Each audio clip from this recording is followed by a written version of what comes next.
All right, everybody. Good afternoon, good evening, good night, good morning, good whenever it is you tune in. Hope all's going well for you. I'm your host, Noah Tindo. As with me, as always, is Trey. Yep. And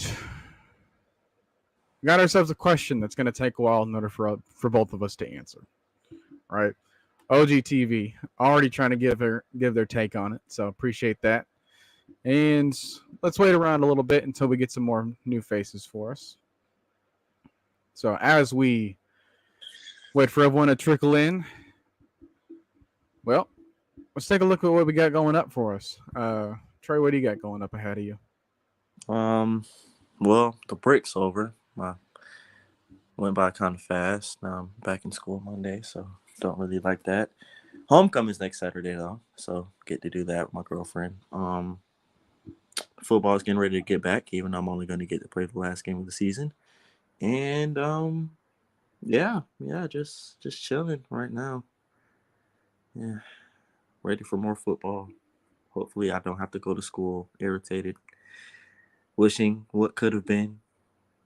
You know, yeah. Yeah.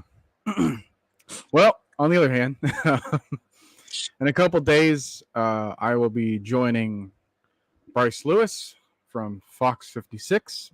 We will have a discussion, most likely about the outcome of this game as well as the future games as well. So stay tuned to that. Again, it's a pre-recorded show that we're gonna have on that day, and then I don't know when it's gonna wind up being released, but I'll let you I'll let you guys in on the link whenever I have it. So, all right, let's see who we have. We have Zay in a bag.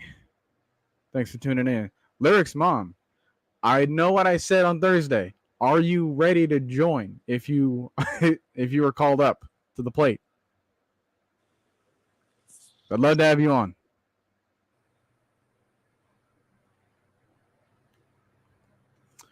Oh, was it a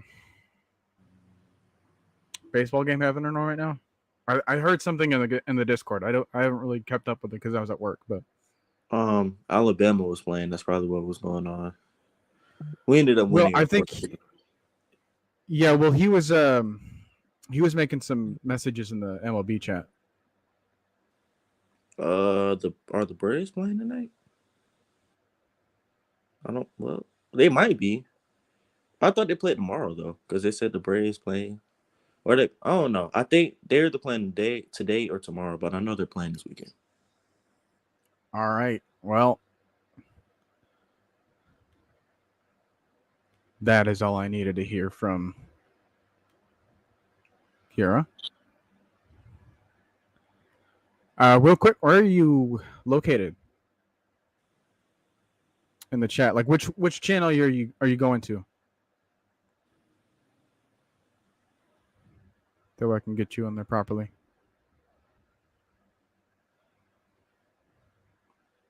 Yeah, I'll just send them to both.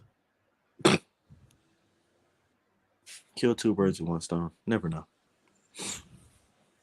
Hey, if the stone's big enough and the birds are small enough, it's not that hard of a feat. So whenever you're ready, well, I got you covered for both. Let have you on and get to chat with us. So, in the meantime, we have the fill in the blank. That's, like I said, it's going to take us a while in order for us to fully get everything out of our system because I know what happened last week. I know all the excitement that we had going on here.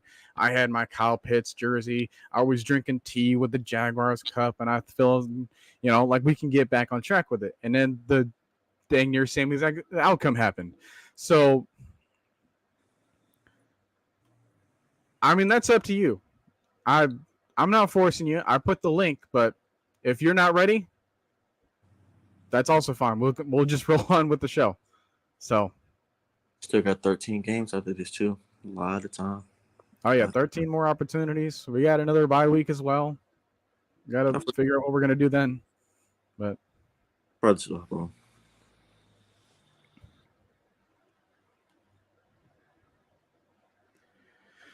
All right. So we get some other ideas in here. Like I said, Zay's thinking as long as we block, we're definitely going to touch on that. OGTV, as long as we said it, as long as we hit. Oh, I think the defense can cover that one. Oh, yeah.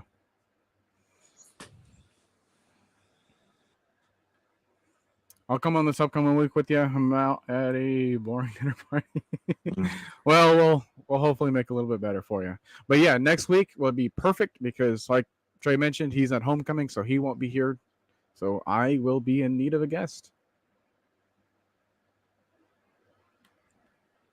And that being said, if anyone else wants to hop on too, like I'm also not against the idea at all.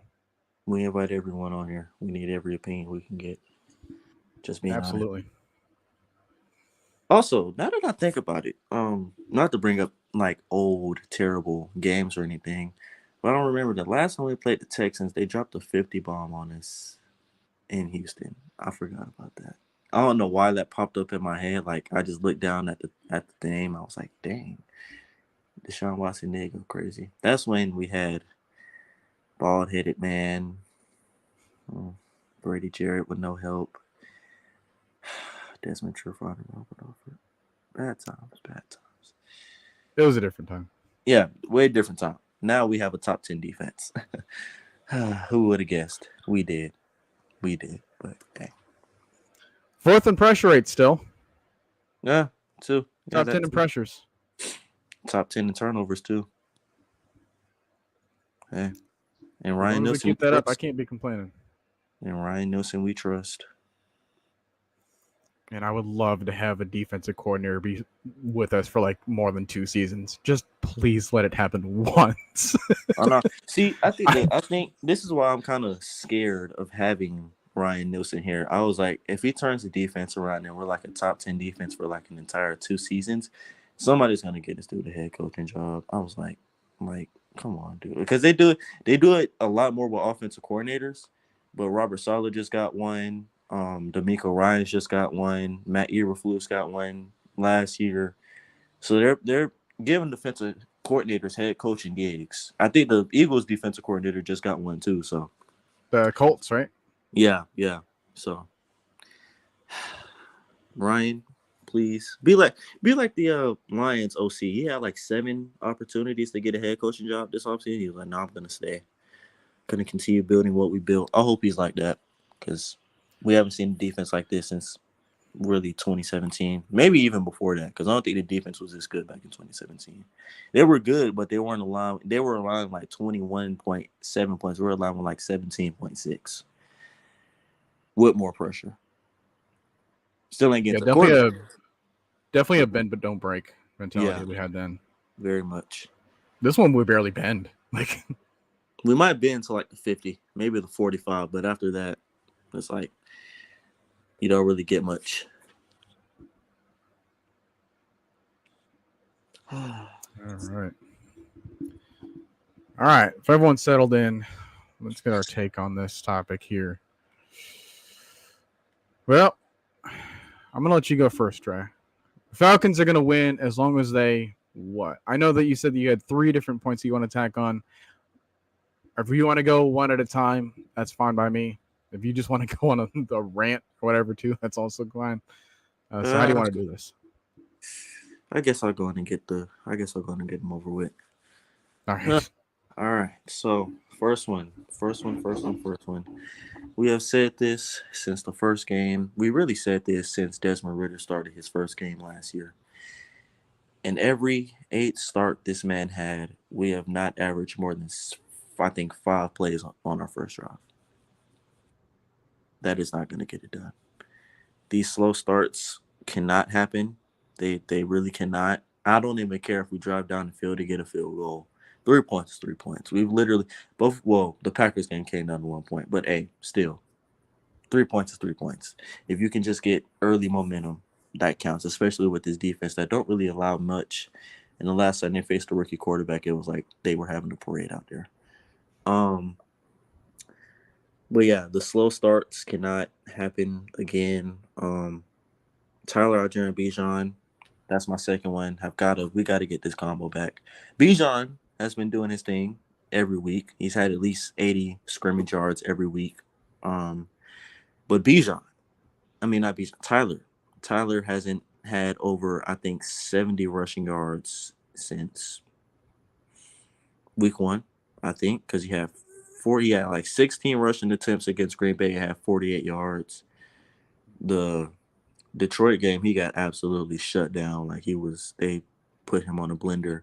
And then I barely seen him run the ball in the Jaguars game. I mean, we were down 17-0 at half, so you can't really run the ball like you want to. But even in the first half, we were only down 7-0 and 10-0 and 3-0. I still never really seen him get a lot of carries, so I'd like to see him get the ball a lot more. Maybe it was 4 points. We're gonna say 4. So third point. Defense, continue what you're doing. That's it. Just continue what you're doing. I'd love for you to get a couple more sacks because the pressure rates is going to help. Frustrating a quarterback, especially a rookie quarterback, is what's going to kill CJ Stroud. We'll kill quarterbacks, but especially a rookie. I think the thing that the reason CJ Stroud in this offense has been clicking lately, because even with the Steelers, who you'd expect to get pressure on him, I think didn't even have a quarterback hit the entire game, and they passed the ball like 33 times or something in the 30 range. So get to the quarterback, tackle, because they do a lot of screens. They get the ball of that man's hands quick. Like even with their offensive line, some of their starters coming back, I still expect them to be like, hey, we're not gonna, unless it's like a max protection, 6, 7 guys up there, and he's got like 3 receivers doing crossers and posting and all that. I don't really expect them to have him hold on to the ball for like 3 or 4 seconds. So, make sure we tackle, because Damian Pierce is not nothing to play with. He loves breaking tackle. He enjoys it. I watched a game, some of the Steelers game last week, and it was like on first contact, nobody was bringing him down. But most of the time when he bounced it outside, corners can bring him down. I don't really have that. We don't have that problem with our corners. Our corners don't have a single problem tackling anybody. I think we know that by now. Number 4. What was the 4? I was just thinking about it too.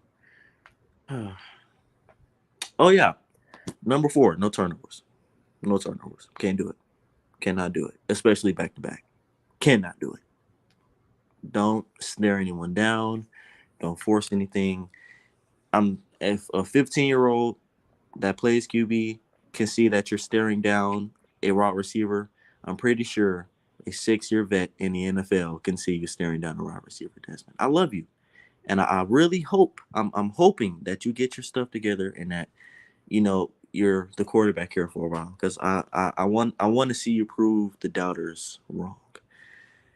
But for the love of God, please stop turning the ball over. Please stop throwing it in harm's way, because we're not going to be able to depend on winning a game by running for 300 yards. That's probably never going to happen ever again in an NFL game. I'm just being honest with you. Unless Derrick Henry done it in the last 4 years. But he might have. He might have. You don't know. I think, no. He's run for 300 yards in 2 weeks combined. He's done that. I think he does that every week. But, do not turn the ball over. The third turnover, I kind of put on him and Jake Matthews. Jake Matthews just got completely, he didn't even use any moves. Josh Allen just used his speed. He bent under him, used his speed, used his length, got to the ball. Can't really blame that about him.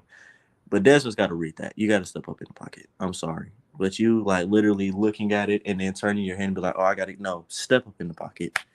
He had space right there. They were blocking pretty well. Just step up in the pocket. And if not, just take the sack. Protect the ball. I mean, even though the game's over, we still want to have some type of momentum going into the next game, not ending the game on a strip sack. That's not what you want to do. So limit turnovers, tackle, get pressure, and start fast. For the love of God, I'm tired of running 3 plays and then the defense is out there at the 14-minute mark. I'm tired of it. I can't do it. So please, if we can run, if we do those 4 things right there, we win this game by a minimum of 2 scores. A minimum. I'm going to be honest. We win this game by a minimum of 2 scores. All right. So thankfully, I had one point that we didn't talk about, so you didn't steal it, which almost could have happened, but I'm glad that you didn't. It's a very small thing, but I think it'll work out a lot in the long run. Because I want to take a look at a couple things. I'm just going to look online real quick.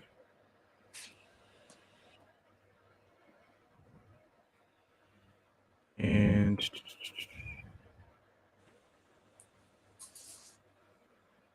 I want to look for is Desmond Ridder throwing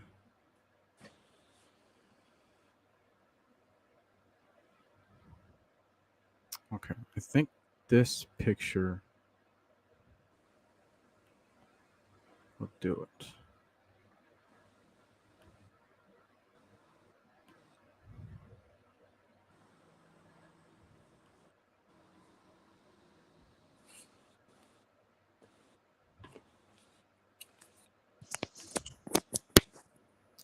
All right, you see that right there? You see his hand right here, his left hand? Yeah. All right. That is all I wanted to focus on.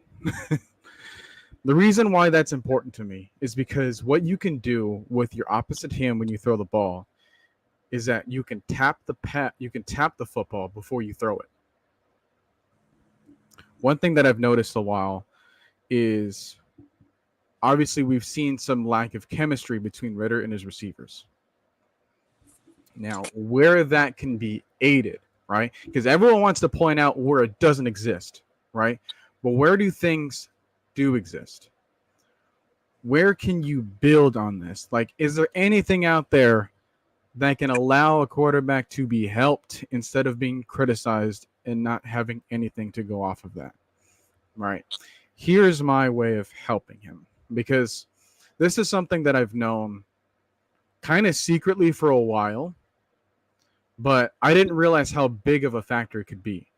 Because what that opposite hand does when you tap the ball before you throw it, it's a timing thing. That little movement right there of the hand is something that's been in the NFL for decades. All right, I'm going to give you one play as to why it's so important. The tuck rule. The tuck rule, because Brady has done this same exact move. You watch so many of Tom Brady's passes. I don't care anything else about his accomplishments and stats. I'm not talking about that. I'm talking about mechanics. Tom Brady, ever since he stepped into the league, was always known for tapping the ball before he released the pass.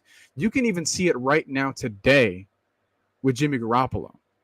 Jimmy Garoppolo will do the same thing. He will tap the pass. He will tap the football before he releases the throw. That helps with timing. I want to see Desmond Ridder do more of that. And not only that, because I understand it's like, all right, well, if he taps it, then you'll just then you'll know where he's throwing or when he's throwing, and that'll be that. Like I said, Tom Brady's been doing it since 2001. Has anyone really stopped it? This isn't something that you can just, oh, hey, well, let's just do this. And, well, he notices this. And so it's just like, no. It's too small of a detail for people to really care about. Just the simple act of tapping the football before you throw it. And what that does is that it trains your mental clock to get rid of the pass at a certain time. Right? So you could have a mental block and be like, all right, 1, 2, and then boom. Tap it, release. If you can figure out how much time you have in the pocket, if you can figure out how much time you have with your release point, right? How quickly can you get the ball out? Can you get the ball in like half a second? Can you get the ball a little bit quicker than that? Just so you can save some extra time preparing for a throw.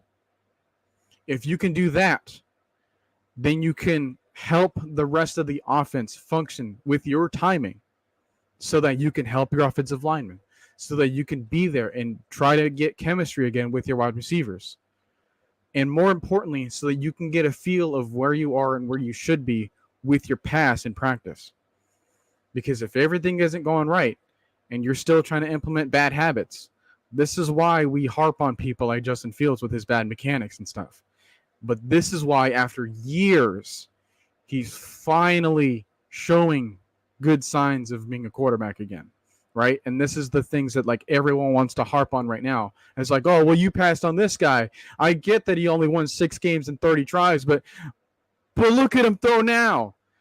And it's like, yeah, that was a result of years of waiting and patience and different coaching stuff. This is just really small and simple to start off with, but I think it'll help when it comes to buying the time that's needed for his receivers. So if you only have like 2.5 seconds to get rid of the ball, and if it only takes you like a half second in order to release this pass, then how do you maximize those 2 seconds that you do have, right?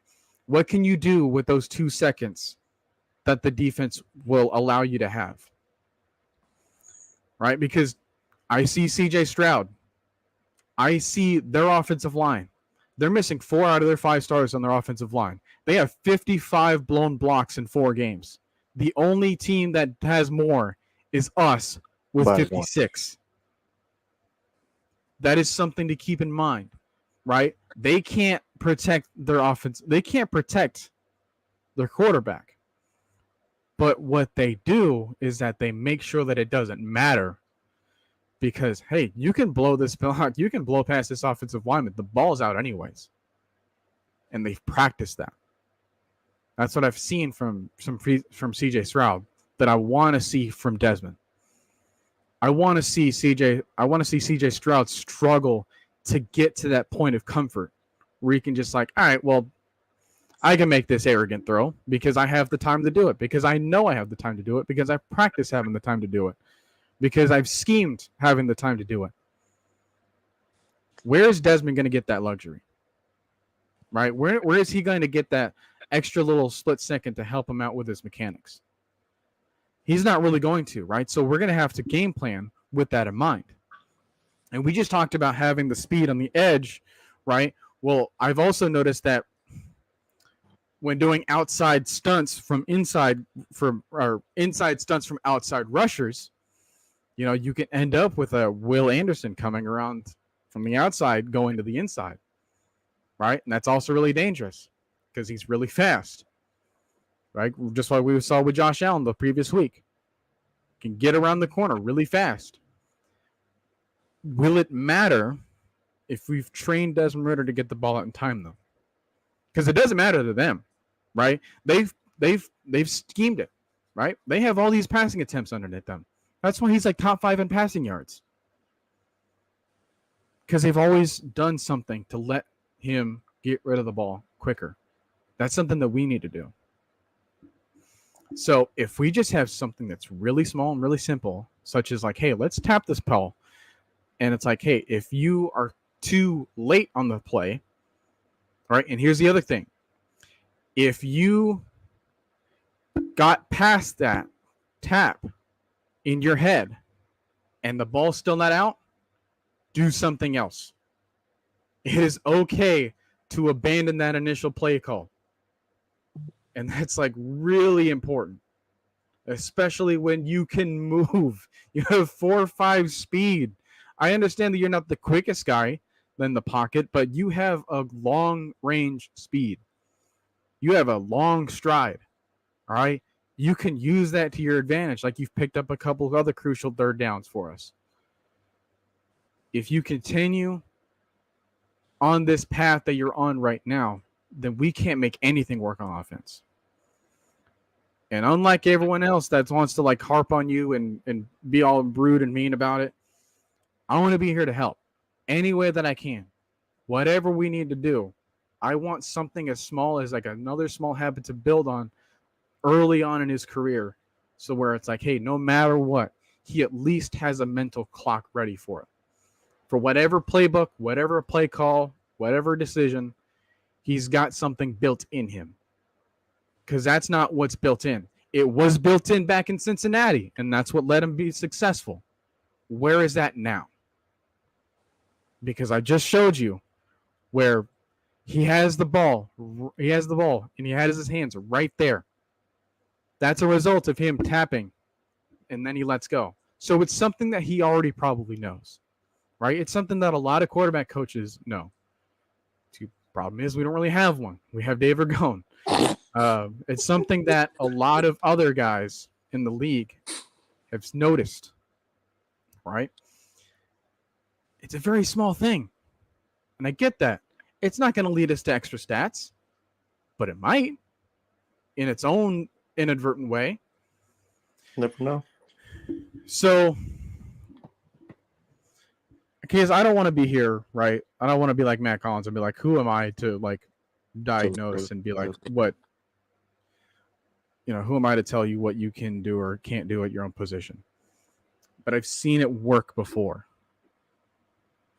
And I don't know how this can fail, right? If the defense has caught on to him, fantastic. They're the first defense ever to catch on to this because, like I said, Brady's done it his entire career and nothing stopped him. So just start off with something like that. Also, Noah, you didn't have to do Dave Ragone like that, man. You know he tried his best quarterback coach. He was already a busted quarterback when he played. I don't think he got any snaps in other than preseason.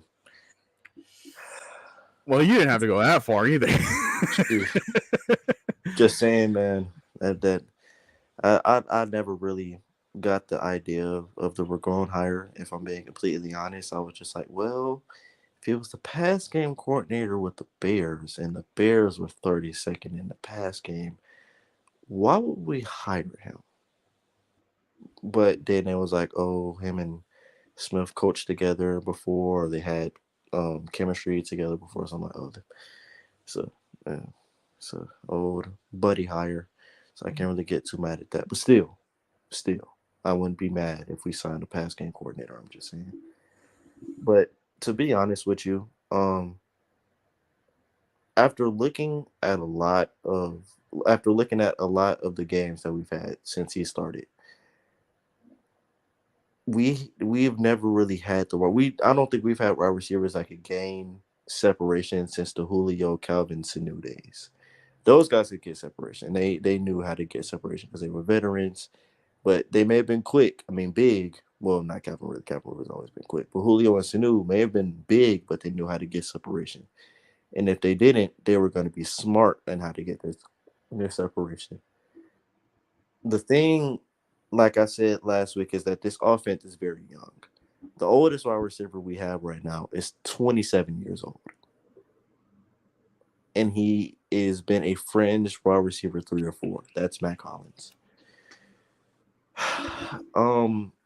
I don't know what it's going to take. Now, of course, they have got to do better at that route. So I don't know what's going. Well, no, I talked about this in the Discord. If anybody's seen the Kyle Pitts blunder that he's had, to where people have now just noticed that this man is not 100% healthy.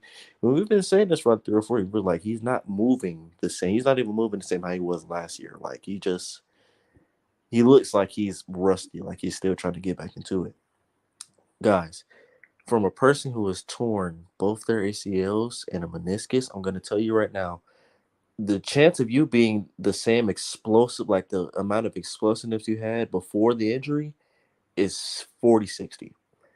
Now, of course, I'm not in the NFL, so I don't get to work out like them. I don't get to go to the gym and do all that stuff and have professional orthopedists to help me with that. He does. But the thing about him is Kyle Pitts has never been this shifty route runner.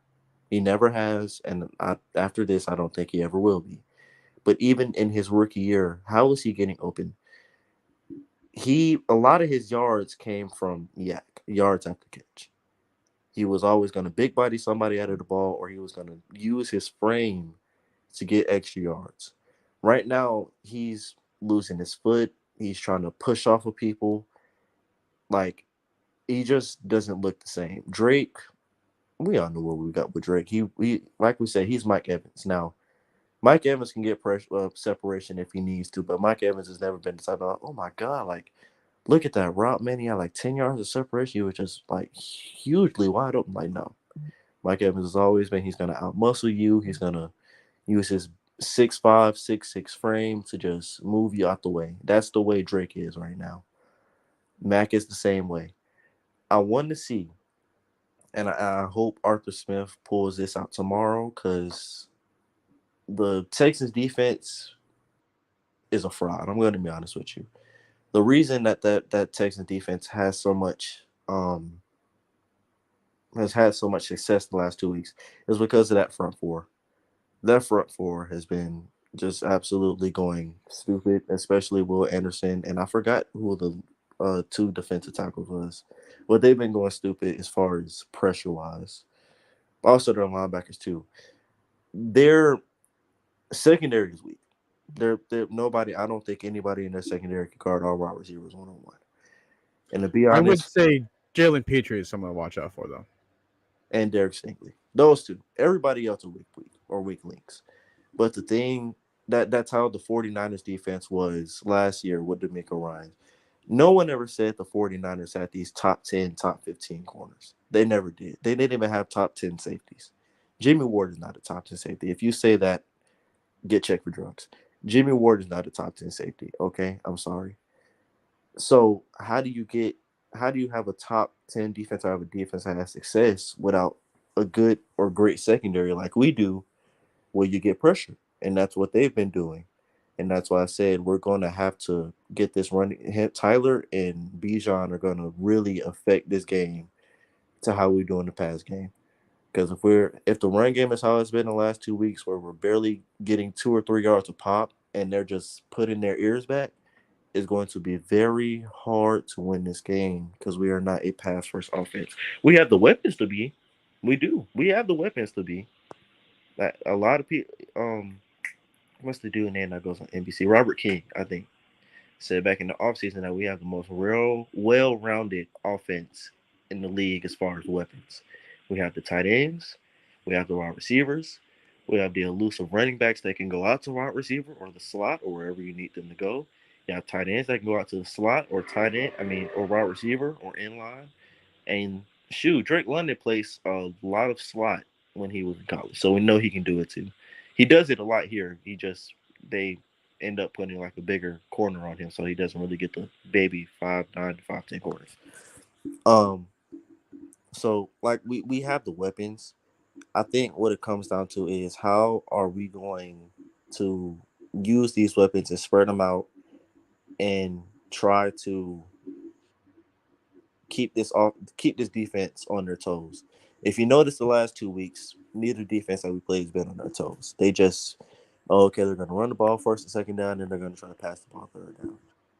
They weren't really affected by that, and it's the reason we've only put up 13 points and 1 touchdown in the last 2 weeks. Those first 2 weeks, okay, we're using play action on first down, or we might run this first down, or we're using Desmond Ritter like, you don't really know. And no, I like what you said about the tapping the ball thing.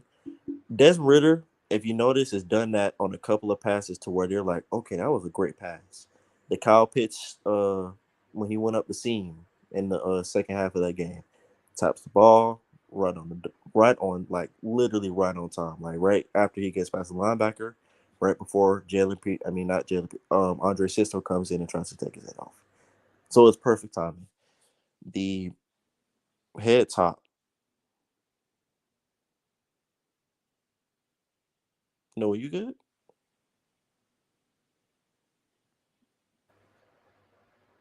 Did I freeze or was that That you? might have been me too. I don't know Okay. because I was like, what the So heck? yeah, I want him to have that kind of confidence with every throw that he does, though, right? And you can tell the plays in which he does and which he doesn't. That pick six, he second guessed himself. You can tell he was like, do I force it? And because I can see where he was. He was open at first. He was. He as soon as he broke, if he would have threw it when he broke, he was open. But he waited that 1 second. And coaches always say if you on a curl route, if you give the cornerback 1 second to regroup, turn around, flip his hips, and be able to jump a pass. What happened last Sunday is going to happen every time. That's what they tell you. If you think you have it before he breaks, just throw it. Just throw it. If he drops when he turns around, that's his fault. If you put it on the money and he drops it, that's his fault. He's got to catch it. He's an NFL wide receiver. Don't second guess yourself. And that's what's happened on a lot of these turnover worthy plays, as PFL wants to say, or even his interceptions. Now, actually, Noah, if you can tell me, did he second guess himself on the Kyle Pitts interception, or did he just stare him down and Andre Cisco just jumped it? I think it was much of the same. Like he just here's the thing too, right? When it comes to that call, I don't like the idea of what we were trying to do on that play. So I would have naturally second guessed just off of like, dude, what was I supposed to do here?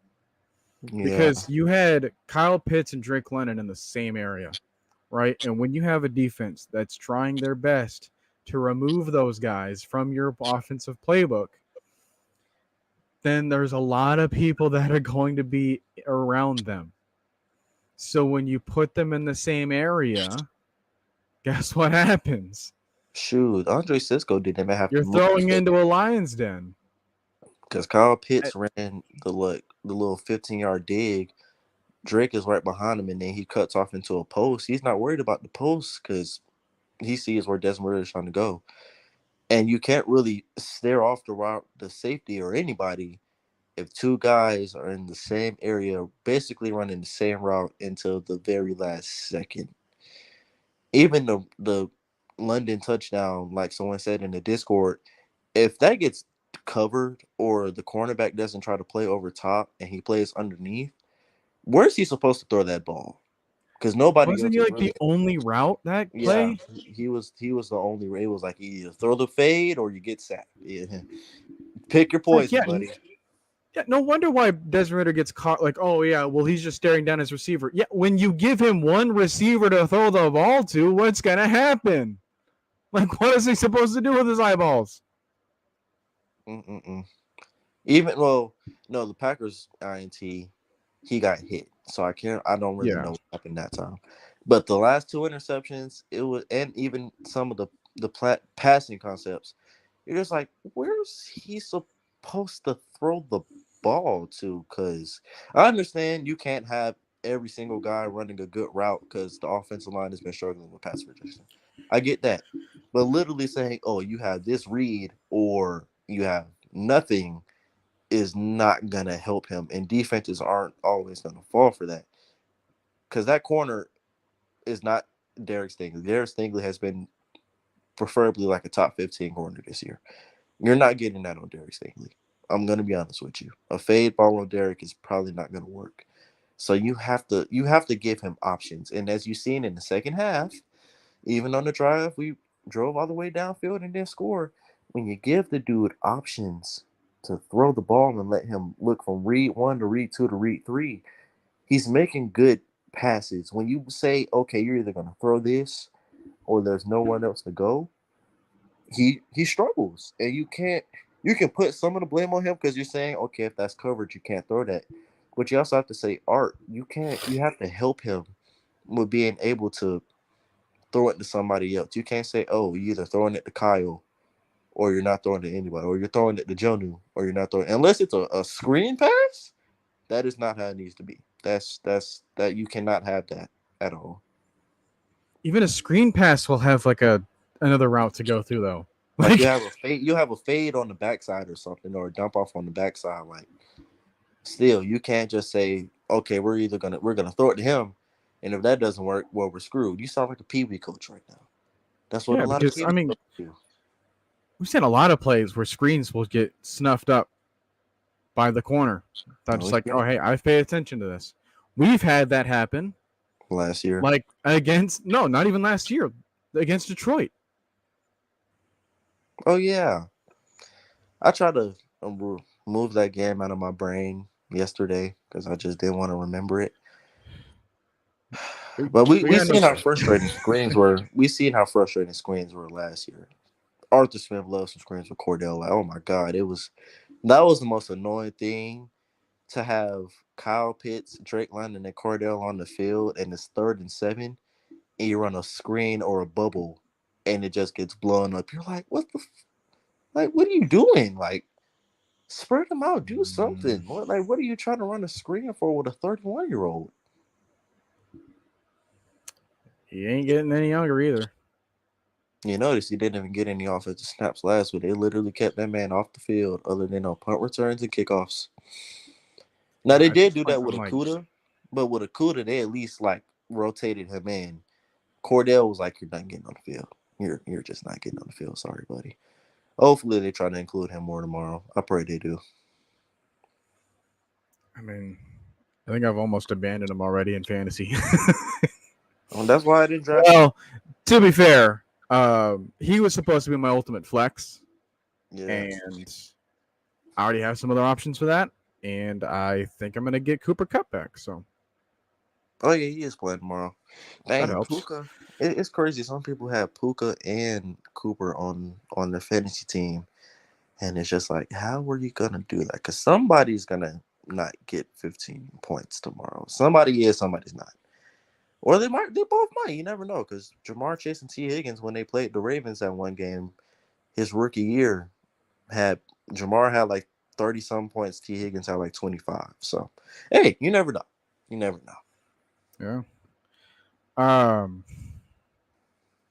What else was I going to say? Oh, yeah. So, the receivers. Let's focus on them for a little bit while we're on the topic.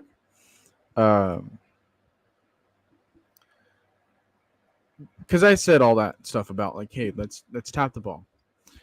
And this doesn't go to just receivers. Now that I think about it, it kind of stems throughout the entire offense. Because I don't know about you or about anyone else that's listening, but how come whenever I hear in the press conferences or the interviews, like after our practices or after the games and stuff, I always hear from the defensive coordinator, from either Ryan Nielsen or Jared Gray. I hear from certain players, right, whether that be Calais Campbell or Grady Jarrett or whatever. I'll hear from all these other folks on the defensive side of the ball, and I hear a sense of togetherness, and I see a sense of unity, right? Whenever I hear Ryan Nielsen talk about the defense, he talks about the defense, like in the front seven, everyone. When I hear Jared Gray talk about the defense, I hear him talk about the secondary, everybody. Whenever I hear the players talk on the defensive side of the ball, they're always talking about like communications and stuff, right? They always feel like they're together, like they're always on the same page. So to have one side of the ball feel that way, and then you go to the other side of the ball, where it should have been our strength to begin with. And I hear from the offensive coordinator, Dave Ragone. I hear from Desmond Ridder. I hear from Arthur Smith. I hear from Bijan Robinson. I hear from Chris Lindstrom, Matt Collins. I hear from all these other players. Is it just me, or why don't they feel like they're together? Like they're like not on the same page. Why don't I feel as if like they're individuals trying to work on themselves? It hasn't really felt like they were together since week 2, if I'm being completely honest with you. And it's so weird, right? Because I hear Bijan speak, and he's always has that humble attitude. It's like, oh, well, I'm just kind of doing whatever the coach wants me to do, right? And that's fair as an answer. I hear Desmond Ridder talking. It's like, all right, well, kind of the same thing. I hear Drake London or Matt Collins as a receiver, and it's like, all right, well, I'm just kind of, I got my job, and I'm going to try to work on that and try to get better. And then we hear from Chris Lindstrom. It's like, hey, we got our job. We got to get better. But the whole point is that this is the ultimate team sport, right? If you want to be a successful team, then you got to play on behalf of each other, not just try to improve yourselves and hope that works for everyone else around you. Where's that sense of like, all right, well, here's what we need to do as an offense. Here's what we need to do as in the passing game. Here's what we need to continue to do in the run game. Here's what we need to do, right? Like everyone's going to be involved here, and then everyone's going to be involved on this format and in this formation and in this scheme. And it's like we're going to have something meant for everybody. Because I see 8 people on that defensive line on a constant rotation. Everyone's getting fed. I see Nate Landman stepping up from the practice squad or from a backup standpoint, and that was like our thinnest position, quote unquote, before going into the season. He's stepping up and doing the exact same thing that Trey Anderson was meant to do. We've seen how many corners so far start for us, Jesus Christ. and they've all played relatively well outside of like 1 or 2 plays here and there. Everyone has that sense of like, all right, well, we're on the same page here because everything we have that we're learning is meant for me in some way. We always have a role. We always have someone where, all right, well, I'm involved here, or they got me meant for here, or I'm going to have to step up here, and this is how they're going to get me involved. I hear the offense talk, and I hear Dave Ragone talking about bringing energy. Okay. The only person that's having energy whenever you hear them speak is Bijan.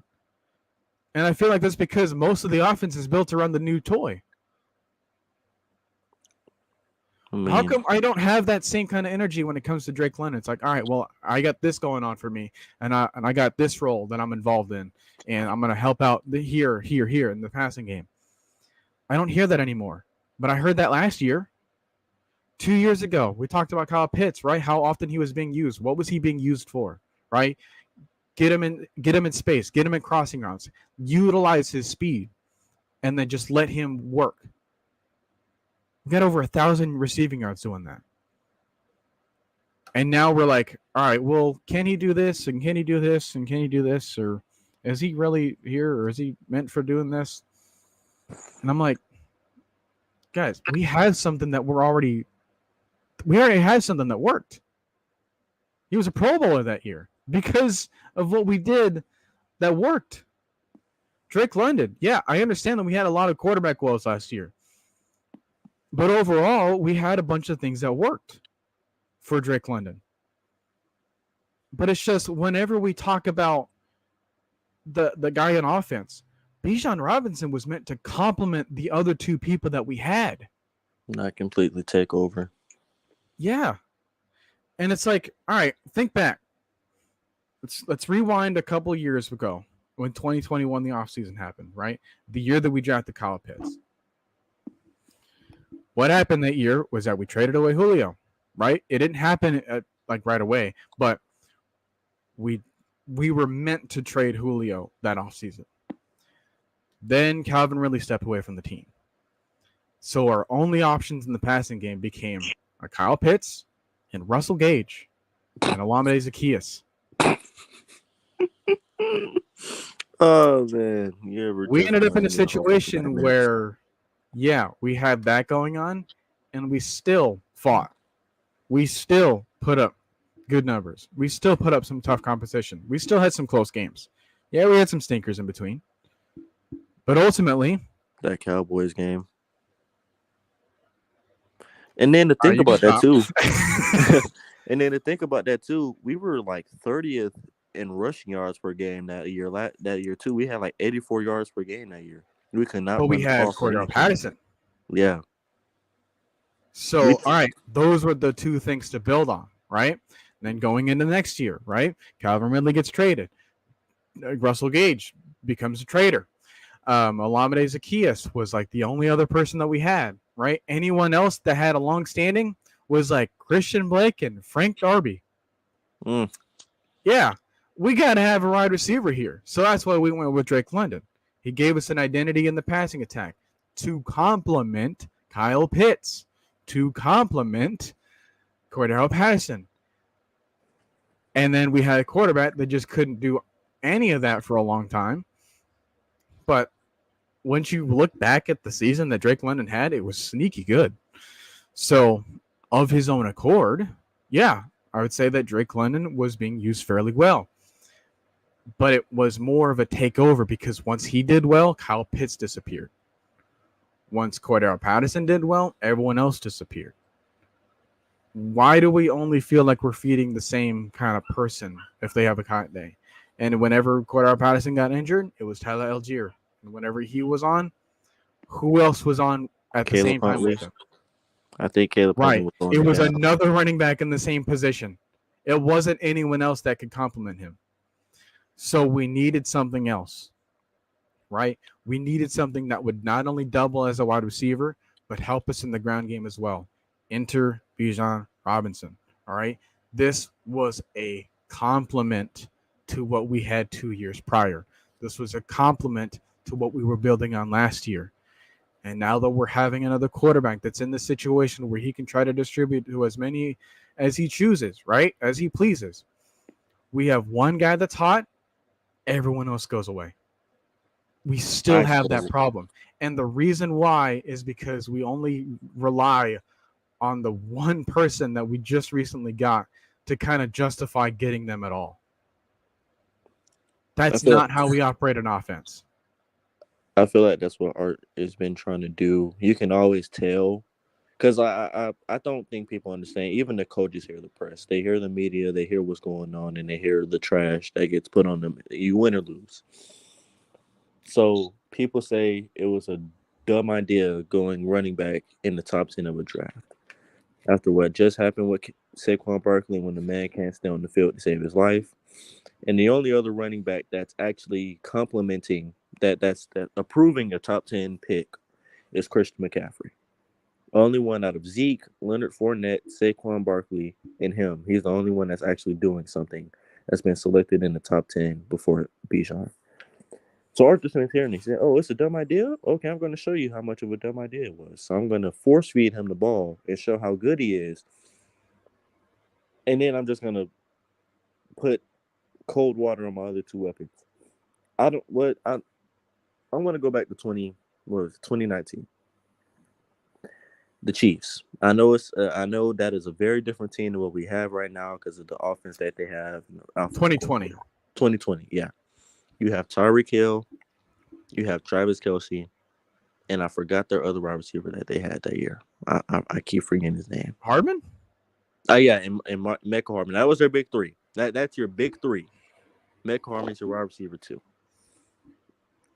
The thing that you always knew that was so hard to stop about that Chiefs offense was that you never knew who would get the ball. You never knew. Tyreek could go on the jet sweep, send it back to Metcalf. Travis Kelce go over the middle, or you got Tyreek down the field. Oh, you got those two covered. I'm just going to hit Metcalf.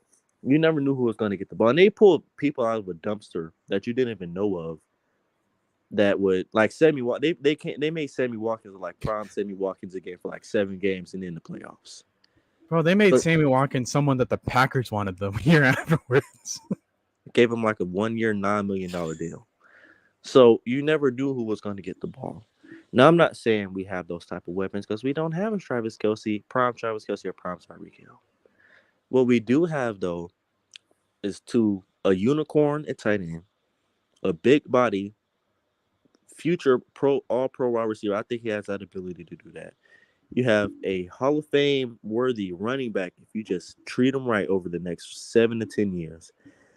Jonnu Smith has shown that he can make plays. We all know Tyler Algier. I mean, the man just had a 1K yard season last year. Mac Hollins is making plays. Shoot, who else? Scotty Miller has shown he can make plays. Had some throws to Kadero Hodge even. Even Kadero Hodges had like 6 catches over the last 3 weeks. What we have always been saying is just wait till we have the weapons where we can spread the ball out. We have the weapons out because every one of our weapons could go anywhere on the field. You can even put Jonah or Kyle in the backfield. We've done it before. You see what Bijan can do a wide receiver. You see what Drake can do in the slot. You see what I think Mac Hollins can go in the slot and bully a slot cornerback. You have the weapons to spread the ball out, to confuse the defense, to have the defense thinking we have to watch every single offensive player that is eligible to catch, run, or throw a pass or a football. Let me say that. So use it. Use it. That's all I'm asking, Arthur Smith. Use it. I understand you got a Lamborghini, you got a neon Lamborghini Aventador 2024. Just get it out the shop. You got the keys. You're flinging it around. I understand. But you got a Porsche on the outside. You got a Ferrari on the other side. You got a Nissan. A Toyota Camry 2024 and Mac Hollins. You got a 1990 Lamborghini and Jonu Smith. You know, he may not be in his prime anymore, but he can still make some plays as we've seen the last Got 2 a pretty weeks. good Corvette in Cordell Patterson. Got a pretty good Corvette.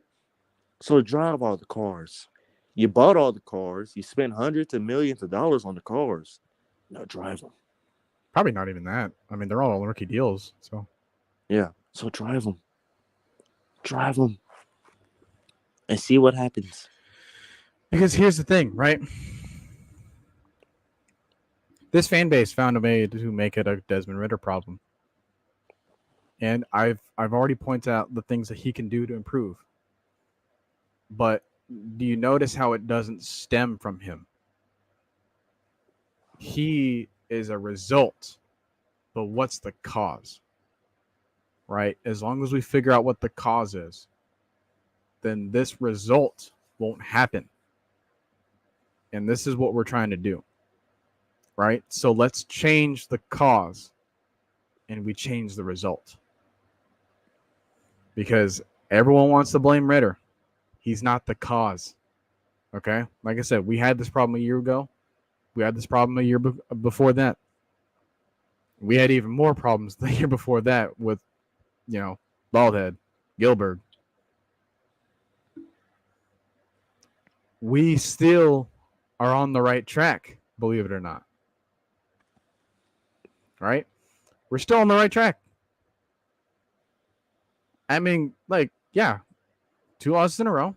I can't ignore that. No one ever is trying to. 2 sad losses. Very sad losses. But out of 13 more games, those can look like real small numbers pretty soon. Right? So I think what one of your points was like, hey, don't forget who you are. I know you said that especially on defense, but it's like kind of a similar thing applies to the offense. Like, remember who you are. Like, it's just, how do you have to go through this on a week-by-week basis? Just to try to go in there, watch film, do practice sessions, go to situations, study more tape, and you still don't remember who you are. You got to go through all these meetings and interviews and press conferences. A lot of tedious stuff. You still don't remember who you are, though? Guys, we were supposed to be the one where it's like, hey, pick your poison, right? I've been hearing that so much.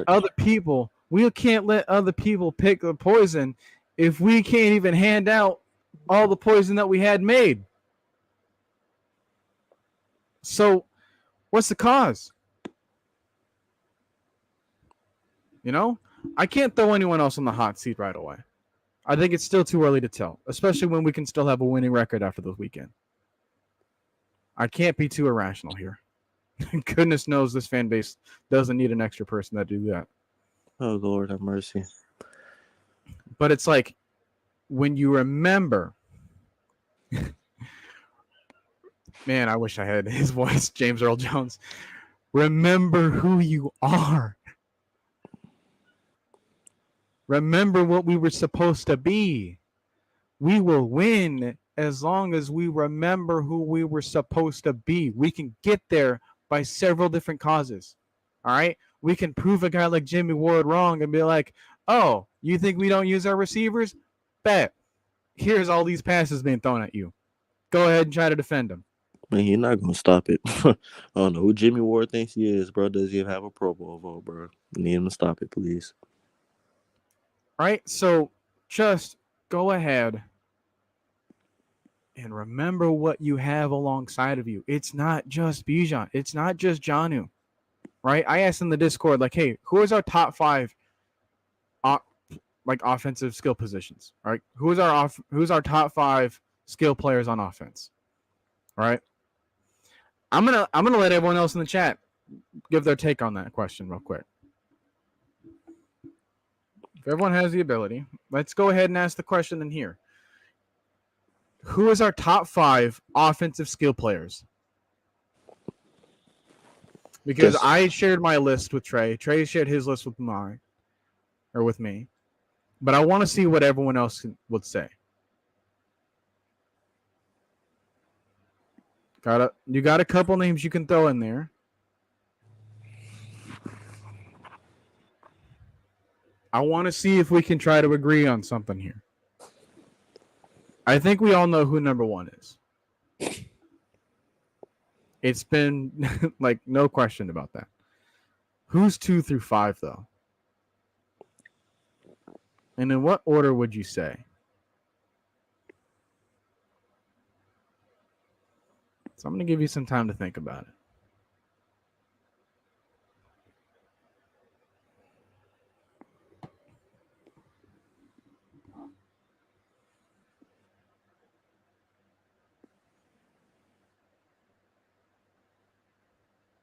This is not the answer I was expecting.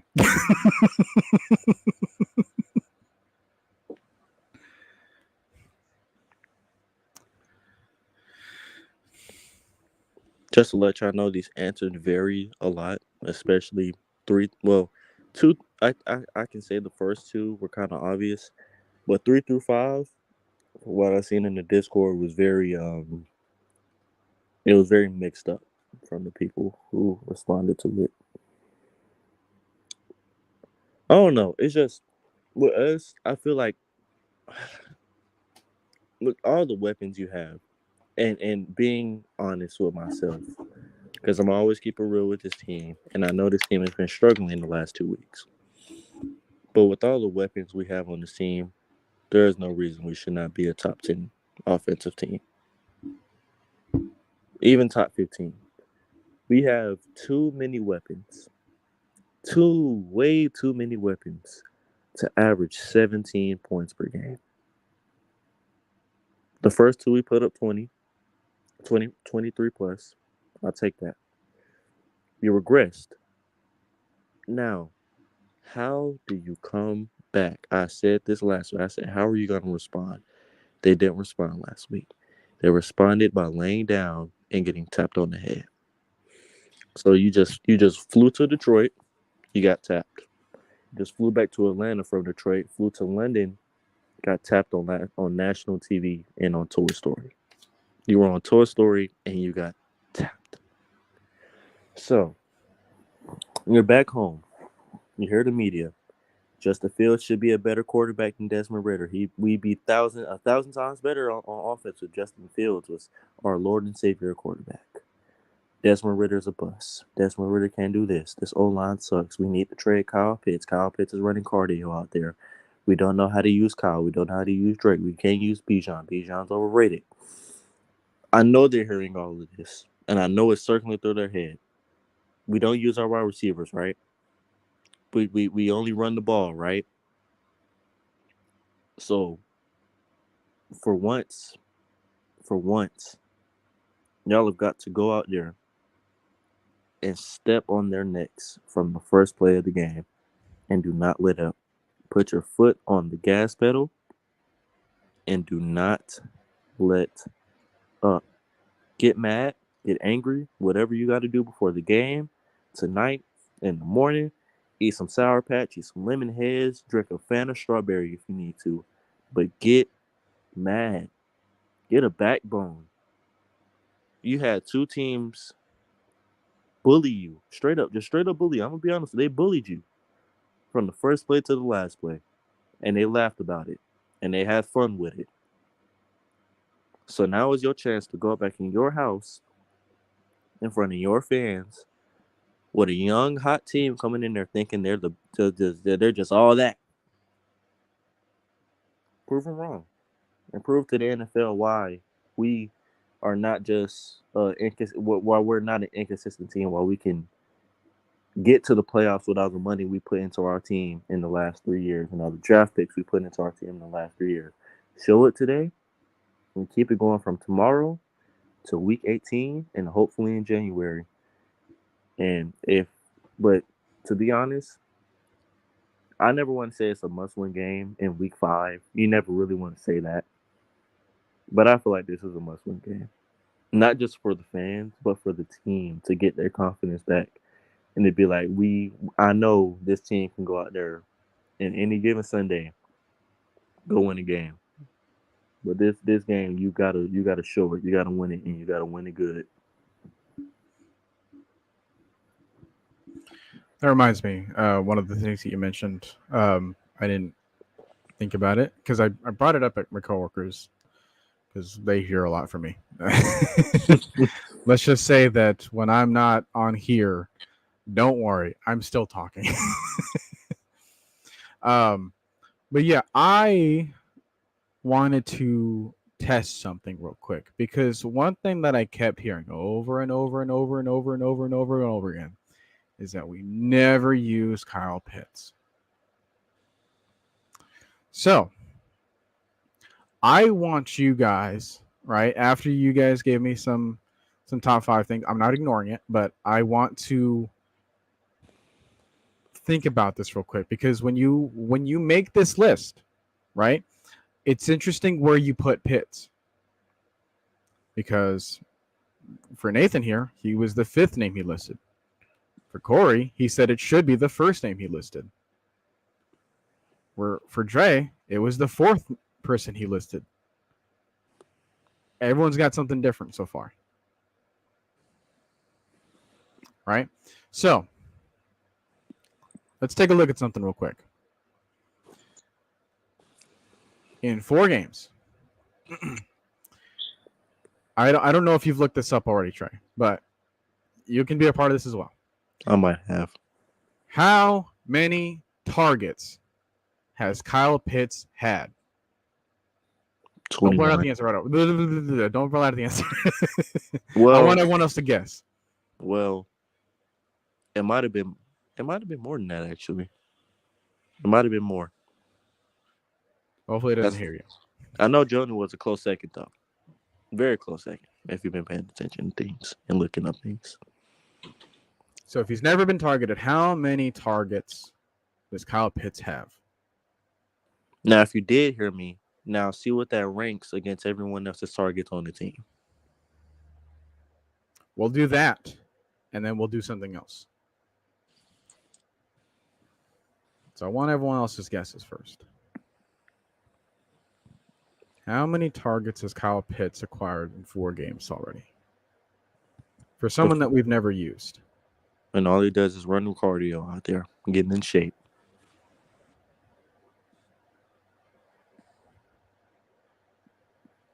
Let's see an answer here.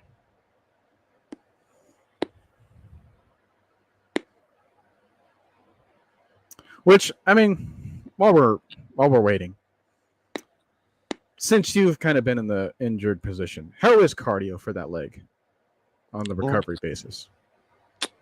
I'm gonna be honest with you. I've learned because I'm coming back from the second one right now. I literally just hit a year from my surgery next week, I think, or the week after. So, it's been a long road, that's for sure. But it takes a toll. I can tell I'm not all. I feel fast but slow at the same time. And even by like the times I can tell with my knee, when I jump, when I cut, when I move, it's like you're not the old you. You're not the old shifty, fast cutting you. And sounds kind of sad when you hear that from a 15-year-old. Yeah, it does. It does because I have basically 2 more years worth of 3 years. I ain't how I used to be, man. Back when I was 13. It does not help. Honestly, same for me though too. Yeah, but it just I think people don't understand, especially if you've never had a knee injury. You don't even have to have surgery. It's just a knee injury. It takes time for you to get back to where you were supposed to be or where you were. Right now, I can tell it's going to take more than a couple of games for me to get back into where I was a year ago or 2 years ago. So right now I'm still getting it. My knee swells up sometimes after I go work out and play football in the back. I literally just ran routes yesterday and my knee swelled up in like 2 hours. because I haven't moved that much. I haven't cut that much on my knee in like a year and a half. So, um, yeah, it's bbeen going good, but I still Lock. got a little time to go. You can stop with the guesses, by the way. 31, Um, 34. That's a good guess. That's I think that's the most anyone's ever guessed. 43. Oh, yeah, he's still going. oh. Didn't see the first two. Two, they're all good guesses. They're all good Yeah. guesses. I'll give you that. They're all good guesses. All right. So the winner, because I feel like Trey already looked this up. As far as closest was Corey here when he said 21, right? I think it was right on the I spot. just looked. Yeah. All right. So you might have looked it up too. So then if that's the case, I take it away. I'm just kidding. Yeah. 21 targets. Okay. Now, where that ranks on our team is second because we have two that are tied for first. Yeah, I knew that. All right. A lot of people took a while in order to make their guesses. All right. So, yeah, I take away that. But, yeah, at least you know, right? So, moving forward, yeah, everyone else. Bijan Robinson has 22. Drake London has 22. And we're just talking about receiving in the passing game, right? Kyle Pitts is 21. Johnny Smith is 20. Matt Collins has 17. Tyler Algier has 8 in the backfield. Kadera Hodge, like I said, he had 3. All right, so keep that number in mind. And let's take a look at another team. So Trey, think of another team that runs the ball a lot. Just shoot out an answer for me. I was about to say the Lions, but they're more of a pass heavy team now. I can look it up anyways, but Ravens. All right. What I'm going to do is I'm going to go to Pro Football Reference. I'm going to go to the Baltimore's page. I'm going to scroll down all the way until I see rushing and receiving. I'm going to look at their targets, the same thing that I just did for us. And I'm going to read out that Zay Flowers leads their team in 29 targets. And Mark Andrews is in second place with 18. Now, guys, think about that. Since Lamar Jackson has been a Baltimore Raven, guess who his number one target has been since he's been here? Big old Mark. It's kind of the reason he got that extension too, if you really think about it. So, this is the guy that they said had the chance after that season to be the best tight end. He was up there with George Kittle before he had his fall off, but now he's up there with Travis Kelce. And who would you say is the other top 3 tight end? Well, I'm going to go back to your first initial guess with Detroit because Sam Laporta also leads with his team. All right, now let's be real. Like you said, like they pass a lot, a little bit more than we do. So there's that can skew the numbers. But overall, it shouldn't be that much of a difference, right? So when I say that Sam Laporta has second place with 27 targets, not too far off. And most of his targets came in those first 2 weeks, too. Give me another team. Anyone else in the chat? All right. Cool. Browns, Bears. Let's go to both of them. Man, don't remind me of the Browns. David and Joe telling me. I'm going to go to Cleveland. I'm going to scroll down, go to passing and rushing and receiving, go to receiving targets, and then recognize that David Njoku is third on the team with targets with 18 as well. The reason he's been selling me on my fantasy team. Him and Darren Waller. All right. So we're just going to recognize that. We're going to go back to what was said in Chicago. The now 1-4 Chicago Bears. Congratulations on your 6th win, on your first win in a year. All right. Speaking of which, they played 5 games just now. And Cole Kmet, second on the team in targets, 29 in 5 games. Everyone else is going to be a little bit skewed. So They Keep have that the in mind. best. Give me another team. Another team. Chiefs. Kansas City Chiefs. Now, just keep in mind, Travis Kelce didn't play the first game, so he will be on a sample size of 3 games when we look at his targets. So we'll keep that in mind. I'm not going to be unfair. But he leads the team still 26. 5 more than Kyle Pitts.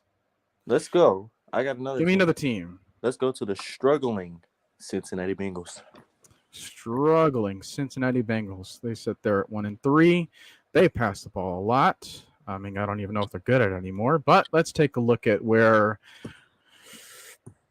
Okay, let's go down to who their tight end is, and it looks like there's a plethora. But Irv Smith seems to be in the first place for them at the tight end position. If this is a bit unfair, then I can still go down to the third wide receiver option because that's kind of what Kyle Pitts is for us.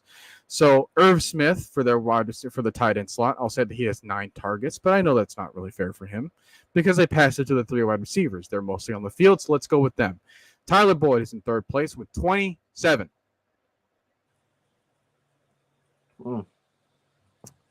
They pass the ball significantly more than we do. All right, I see Packers. Nathan Floyd, thank you for that. So I'm going to go back. I'm going to head over to Green Bay, the 2-2 Packers. Hey, that sounds familiar.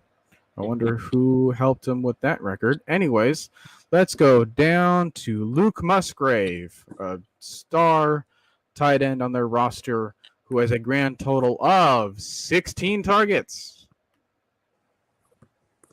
Also, guys, just a tour with the Cincinnati Bengals. The reason that Joe Mixon no longer gets drafted in the top 7 rounds of fantasy anymore is because they pass the ball at least 37 times a game. Just letting you guys know.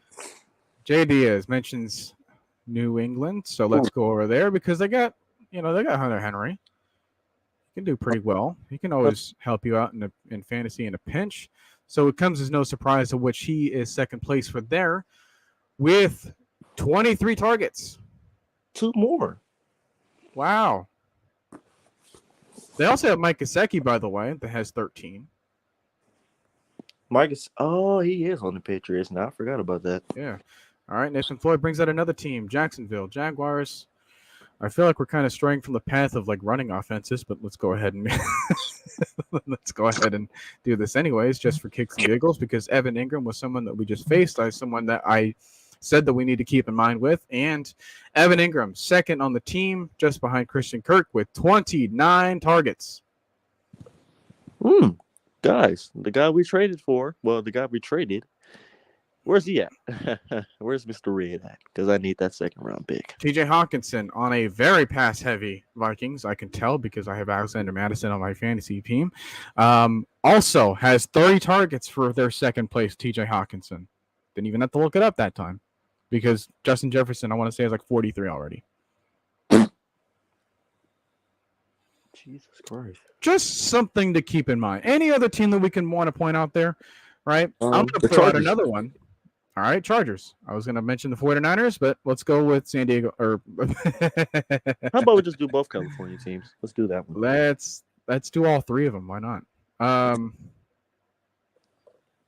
Starting off with the other team that plays in. I almost said San Diego again. Gerald Everett, 4th on the team with 14 targets. That might increase because Mike Williams is out for the year, so he's technically in 3rd place among active people. All right.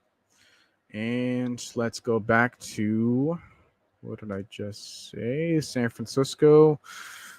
One of the undefeated teams. Of course, you have the very dominant George Kittle. You have the very well-rounded rushing attack of Christian McCaffrey, who leads the league in rushing yards, but they still take care of the football on the offensive side, especially when it comes to passing targets and when it comes to distribution. George Kittle, 19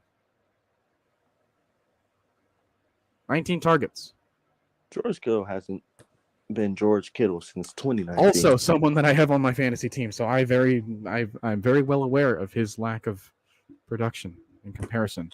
I've seen in both of our fantasy drafts, Kyle Pitts was actually drafted before George Kittle. Now I know that George Kittle kind of started the season a little bit injured, but No Is it me? excuses with a guy like him. He's just way too tough to be like, oh, well, man, well, poor little me got injured. No, that guy's Is, from Iowa. is it me or is George Kittle haven't had a decent, great season since like 2019 or 2020? I'd say he's gotten He's regressed a lot. maybe not a lot, but he's always a threat to them, right? Like I picked him up for that reason. It's like I don't know who else to count on consistently outside of McCaffrey this year, but he's always a threat. Well, yeah, that's what I mean. That's who leads their team in targets too. Let's go Philadelphia Eagles. I just saw him. Also another undefeated team. So let's take a look at them. They're also very run heavy. But DeAndre Swift has the same amount of rushing yards as Bijan Robinson with 318, but we're looking at passing targets. And Dallas Goedert, third on the team in targets with 19. Ooh, New York Giants. New York Giants. Let's go to Darren Waller country. Yeah. Getting ready to cut that dude. Let's go down there. Darren Waller leads the team, actually. Most targets on the Giants offense. 23.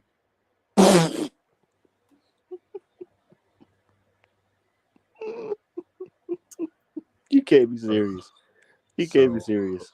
Who else do we want to throw out there? Leads the team with 23. They have passed the ball, I want to say, like 12 more times than we have in total. Jesus Christ. Isn't this the same thing that got 40 put on them the first ever game of the season? Oh, of course. Any other team that we want to throw out there? Because I feel like I've proved my point, but I just want to let everyone know like where we're trying to go with this. How about let's do the last team of the night, the good old New York Football Jets. Jets. It's. Tyler Conklin, second on the team in targets. Actually kind of surprised me. Wow. But 18. You're telling me they traded for Allen Lazard, Randall Cobb. Who else do they have? They still have CJ Uzama and Jeremy Ruckert inside that position. Those two. But Tyler Conklin. Wow. 18 targets. They also have Dalvin Cook still, Michael Carter as well. Breece Hall. Miko Hardman. Allen Lazard. Garrett Wilson. Randall Cobb. Listen, well, I can't really say that because Aaron Rodgers is supposed to be playing right now. But still, isn't this the same team that's supposed to be putting up 28 points a game?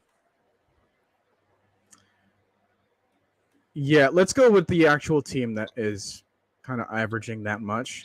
Miami Dolphins, best offense in the NFL as of right now, and who could blame them after the performance that they had in Week 3? Who do I want to go with here? Because I can mention Durham Smythe. He's got 15 targets, but he's not in third place. Third place is actually being held by, well, I guess he's tied for third. Because you have two receivers that are tied for second place in targets with Jalen Waddle and Braxton Berrios with 16.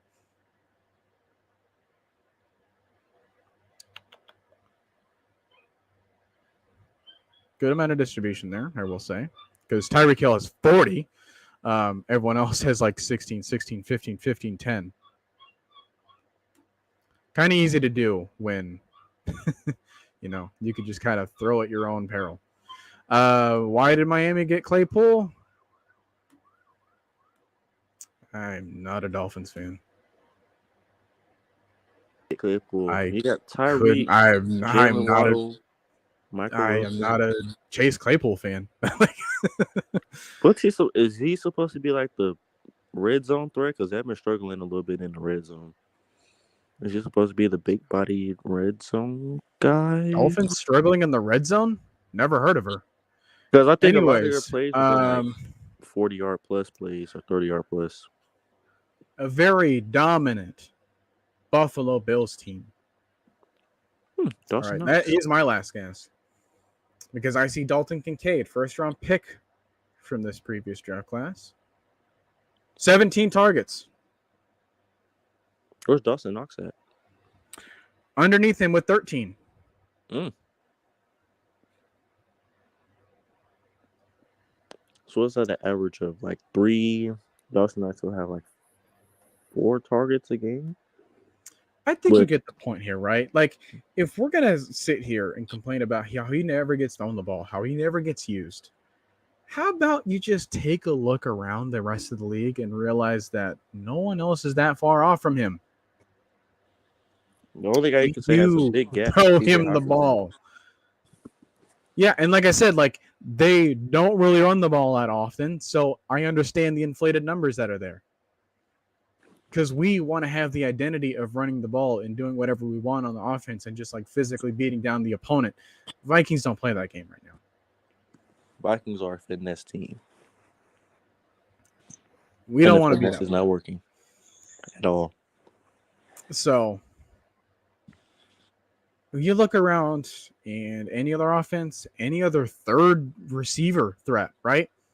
They don't have this kind of distribution as a number 3 receiver. And that's what he's supposed to be for us right now. Especially with a young quarterback, right? Like, hey, let's rely on some quick targets. Let's rely on some people here. Let's use your running back that you have that's so effective in both assets on offense. Let's use someone like Drake London to just like, hey, here's another big body receiver that always has the ability to give you that tough completion.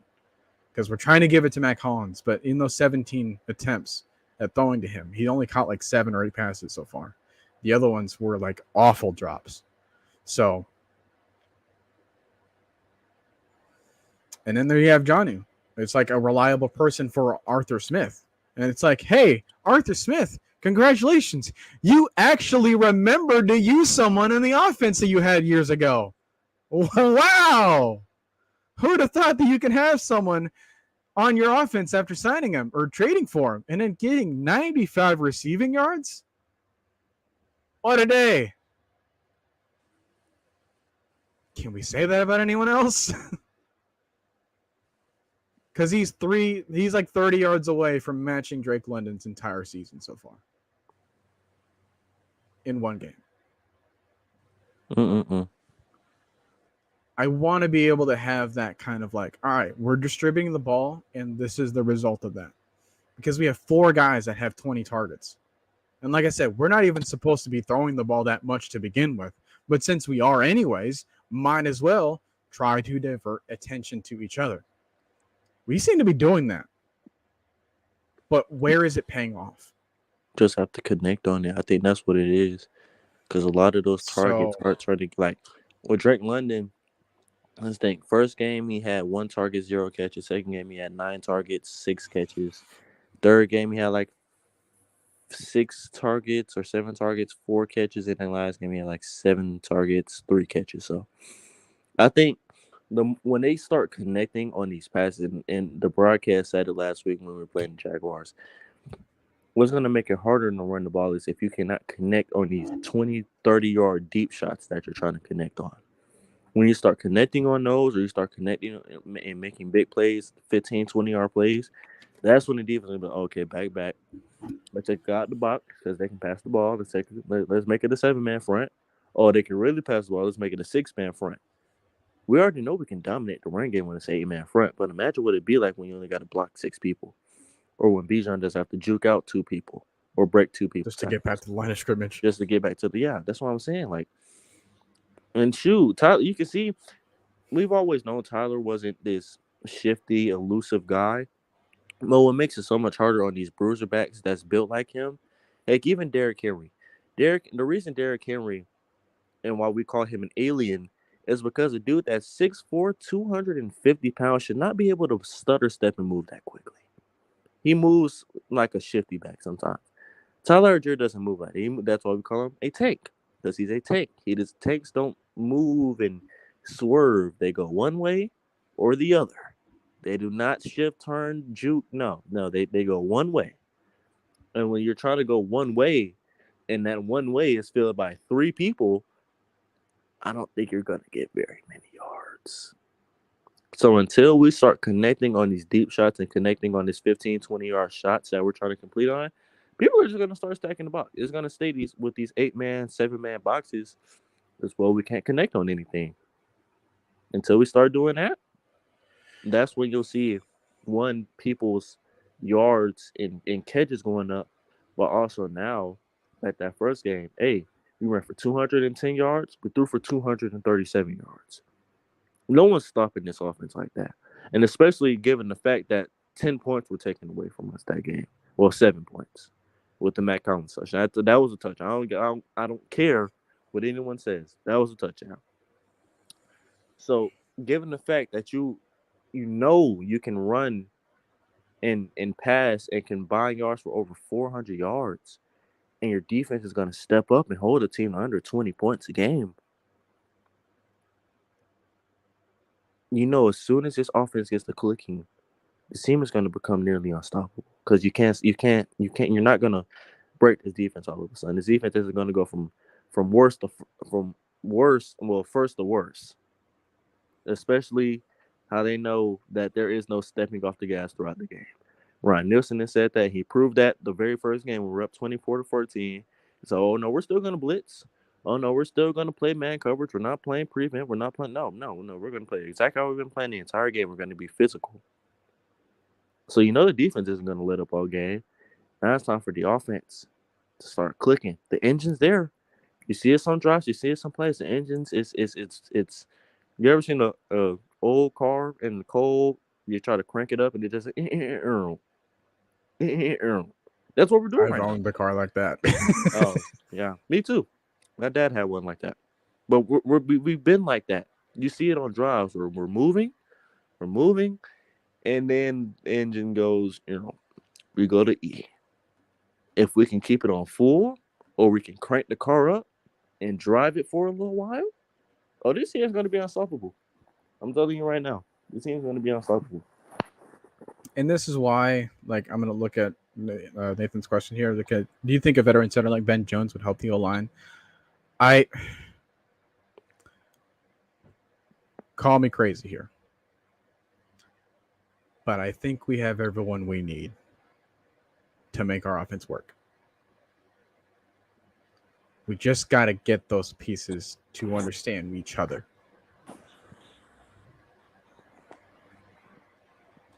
Again, I'm not saying like Super Bowl bound.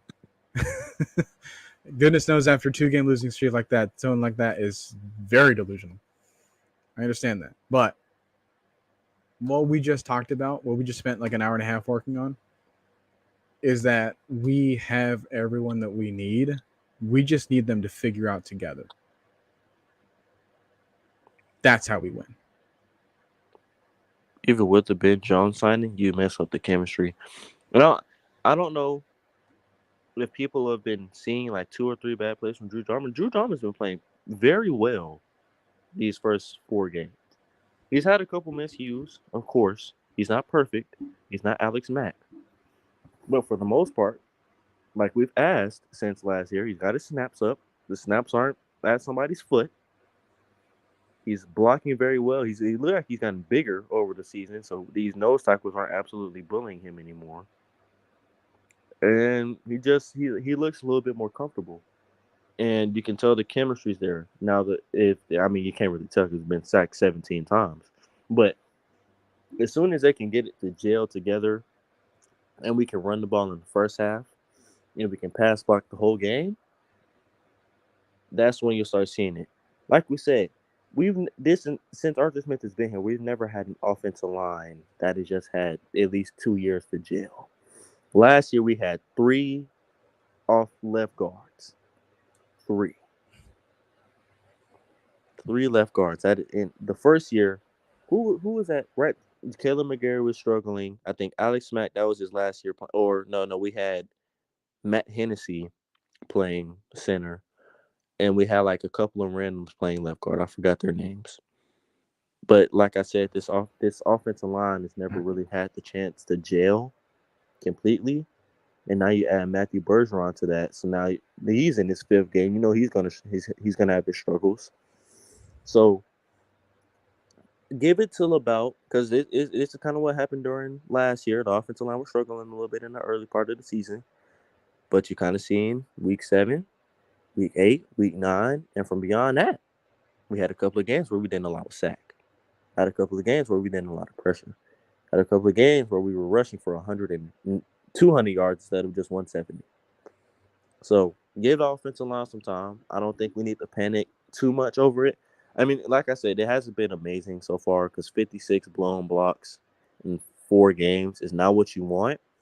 Yeah. But we know we have the talent. It's not like we don't have the talent to recuperate and get back to where we need to be. We have 2 all-pro worthy offensive linemen, but we have 3 decent to good ones or growing ones on the offensive line too, especially with Bergeron. The first 2 games, other than the Kenny Clark, they absolutely pulled on him. Bergeron was doing good those first 2 games. We just have to get back to that and get this momentum back to where we need it to be. Not to make this too long because I know we got to close it down. But what will help the offensive line is running the ball. Help when I don't think some people understand when the offensive line or defensive line can't pin their ears back and they know what's coming. It helps the offensive lineman out so much because now they have to wait that extra second. And the extra second can be the determined between you winning a rep and losing a rep, like Noah said plenty of times the last 4 weeks. 1 second. This is the football is the most like quickest thing or quickest sport. Because in 1 second you can lose a rep, 1 second you can win a rep, 1 second you can lose a game. That's what any Like 1 sport. second you can win a rep and then lose it the next second. Yeah, like or vice versa. Yeah, like it's very time worthy. So, like I said, if you can be able to run the ball and then get play action and not being 3rd and 7s or 2nd and 7 so much, that's when you start seeing the offensive line start to click together because now they can be more comfortable and they don't have to be like, oh, wow, well, if he bull rushes me, well, then I got to go into quick pass protection. But then if he speed rushes, then I can just push him to the outside because we're running a spread. You've seen it with the Bijan Robinson 45-yard run. Josh Allen thinks it's a pass. He tries to cut to the outside. Oh, there's my open lane right there. I'm just going to cut back, be Bijan Robinson, and get an extra 40 yards, you know? But, yeah, that's it. I wouldn't worry too much about the offensive line yet.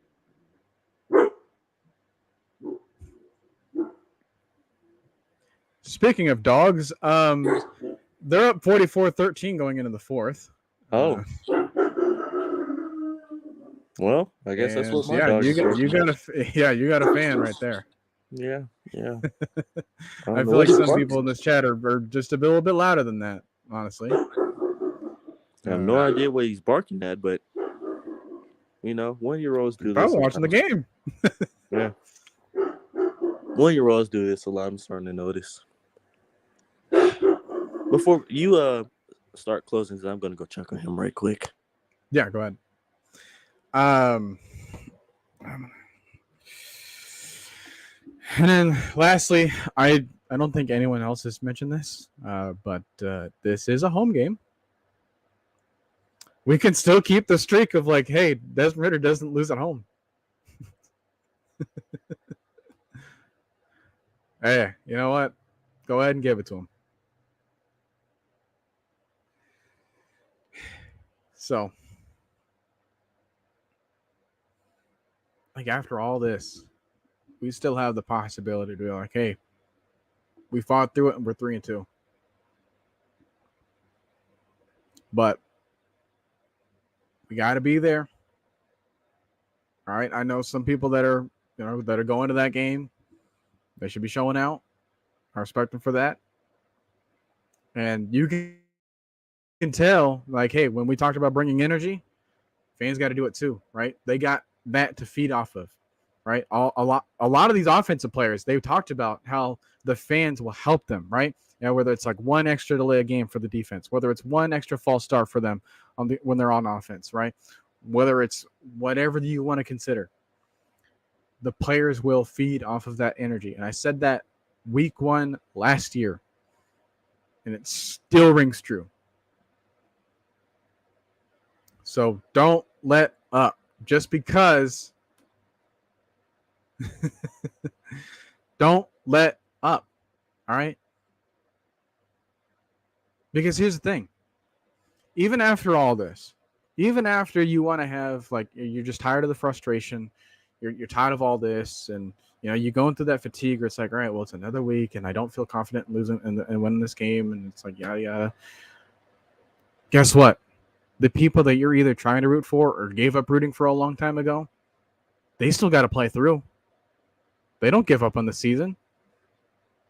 Like, do you think that they could also be mentally kind of going through that dredge, that mental process? So it's like, all right, well, we got another competition and we got another matchup and all this, and we don't feel too confident, yada, yada, and the fans don't even seem to get on our side. And, like, that could get to them as well. Right? Do you remember how awkward it was for everyone during, like, COVID? It was like, yeah, when a good play happens, like, the fact that nobody was there to, like, recognize that, it was really awkward. Don't let our team go through that again. Especially now that we don't have to be only having 100 people in the stands now. It could be over 50,000 like it's been the last 2 home games. Like I said, yeah, the crowd was there. The energy was there. Even when we were losing, we still had moments where, like, everyone could cheer for him. Keep it up. All right? Because you have folks like me. You have folks around the country. And yes, I say around the country. We're still rep this team just as much as you guys. We don't let up. I don't want you guys letting up over there either. So we're going to close this off. Any last things that you and anyone else you have in the household wants to say? Well, one, the dog is calm. I have no idea what he was barking at. Well, he's two, the MVP of the show, by the way. Yeah, very much, very much. 2, one word, man, just redemption. Redeem yourself, man. I know things have not been great the last 2 weeks, but that does not mean things cannot get back up. Every week is not the same. Arthur Smith said it after we won that Packers game. You can get humble so fast in this league, and he is right. We got humble very fast 2 weeks in a row. So humble somebody else. This is your time to humble the Texans, because I'm telling you right now, the Texans are talking like they're 4-0 and haven't been in rebuild mode for the last 6 years. So please, somebody. Well, I can't say 6 years, maybe like 3 years. But yeah. Hey, you know what's kind of funny? I keep going back to the 2017 season because that was the first time in which we were 2-0, and then we beat the Packers in week 2 in order to be 2-0 at home. And then we faced the Lions the very next week. And also what happened in that 2017 season when we had a top 10 defense, we had a primetime playoff game. Or not a playoff game, but a primetime game against New England. Do you remember what that score was? 23-7. The exact same score. You know what happened the next week? Who did we play that very next week? I think it was the Cowboys. It was the Jets. Oh, yeah. At their place, at MetLife. We beat them 25-20. They were on a high road that game, too, because I think they had 1, 2 straight or 3 straight, something like that. They were coming in on a high note. Everyone picked us to lose that game. Put it past us if after another version, going back to 2017, where we start off a little bit sluggish, we have those games where it's like, all right, well, that was weird. Anyways, let's move on, right? Because we had a couple of those games where we finished the season 10-6 that year. And in those 10 And then those 6 losses, we had a 23-7 loss. Later on, we had a 14-9 loss at home against the Vikings. My That was God. also another ugly game where it's like, yeah, no one wants to bring that up again, but I just kind of did. But the point of it was that, hey, we had those losses, and the reason why we were able to like move on from those was because we still played with a sense of like togetherness. Because all those pieces that we had that a lot of those pieces that we had that was helping us the year before, that magical run, they were still kind of there. So there was no excuse for us to try to like, all right, well, let's just kind of wallow in our own pity and wallow in our own shame and wallow in our own pain and wallow in our own sadness. No, they got back up and made the playoffs again. That team was resilient. What can this team do? Also in that season, we were 3-3 in week 6. We were going into week 7, 3-3, or like 1-2 in the last 2 weeks. Well, in the last 3 weeks, offense was stagnant. Defense was doing everything they could. Offense had like 4 turnovers in the last 2 games. Things were not looking well. The fans turned on them pretty quickly after the Patriots game. Things were just not going right. And they got it together. Now sometimes I don't like trying to put teams from back then into the team that you have now, but both teams are very, very similar if you think about it. Other than the veteran quarterback, the Hall of Fame veteran quarterback thing, you still have weapons. You don't have the Julio Jones or the Mohamed Sanu's, but shoot, you got better running backs. You got better running backs. You got a better O-line. You got better tight ends, most definitely. The only thing that you don't have better really is the quarterback and the wide receivers. But hey, they can get there. Yeah, they can get there. It's not that hard to get to Muhammad's new level. I love you, Muhammad, but let's not like this guy was some Hall of Famer. He was a journeyman before he got to us. Well, not a journeyman, but he wasn't this top 10. He ended up becoming one. Yeah, he was more up and coming. But yeah, final score prediction. I'm going to say, I think this game we stamp ourselves is like we're not going to turn over and let past weeks burn us, like Drake London said, burn the boat. So I got us winning 34-17. I say we blow the dog goodness out of the Texans because they need it. AJ Terrell gets his first pick of the season since 2021. Yeah. AJ Terrell's not had a pick since 2021. Because if you think about it, should have had 3 last year, dropped 2, and had 1 taken from him because they said it touched the ground in the Washington game. So, yeah. Not to mention, he doesn't really get thrown that much. I mean, yeah, he hasn't had any. The opportunities are scarce for him. Yeah. No. They haven't been scarce. That man just has the definite. If Butterfingers was a word in the dictionary, his picture would be next to it. I love you, AJ. But Avion's hands, your brother, may have better hands than you. I'm not going to lie. It would be right there, right next to Kadarius Toney. Yeah. Bricks for hands right now. Ooh, man. What do we want to go with today? What do we want to go with? Score predictions for everyone else. Nathan Floyd started it. I didn't really initiate it, but let's see what everyone else wants to say before we close this off for good. Because 2 hours, goodness gracious, I got to be somewhere. Hey, everyone else has to be somewhere too. How's that dinner party going for Lyric's mom, by the way? I haven't seen her around. She's still here. Maybe it got a little unboring, hopefully. Is it at 8 o'clock over there in California, or am I tripping? Or it's 7. Yeah. Lucky. Well, I don't have sunlight. Oh, yeah. I forgot the games come on at your time at, what is it? 10 o'clock. Yeah, 10 o'clock. Yeah. That is not the funnest. But everything else is like a 1 p.m. game over here where I have the opportunity to look at all 3 or 4 of them. Like And then obviously the Sunday night game. Yeah. Last score predictions. Step right up and announce them.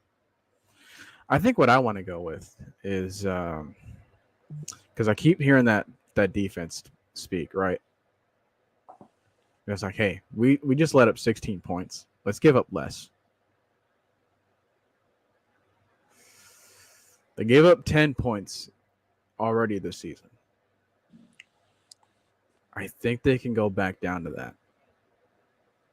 Don't you want to say 2010? You know what? Sure. Hey, Because I didn't know where I was going. I didn't know where I was going for offensively, right? I don't. Because here's the thing, right? With the God-given talent that we have on defense now,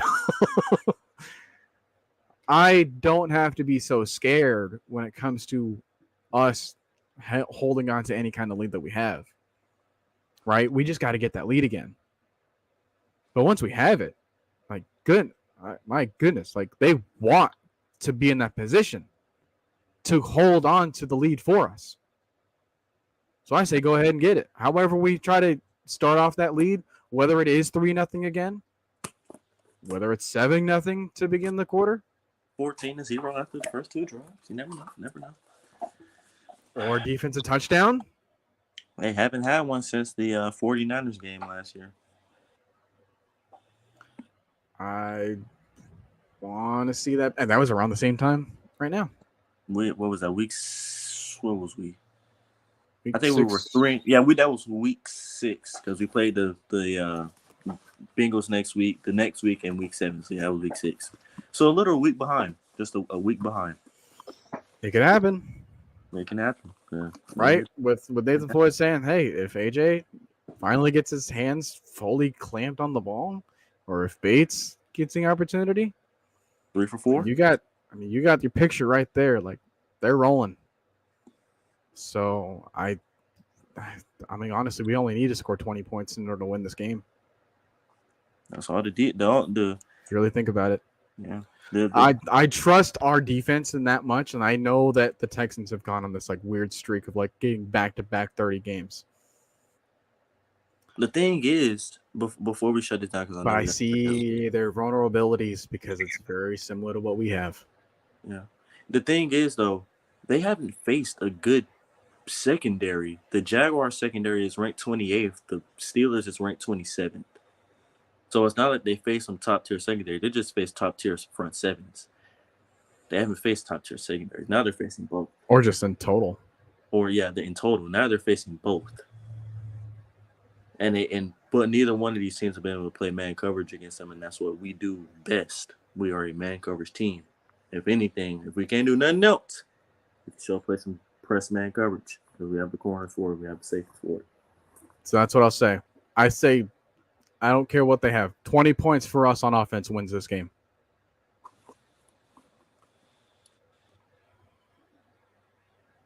I'm going to change mine to 27-13. I'm going to change mine to 27-13. 27-13.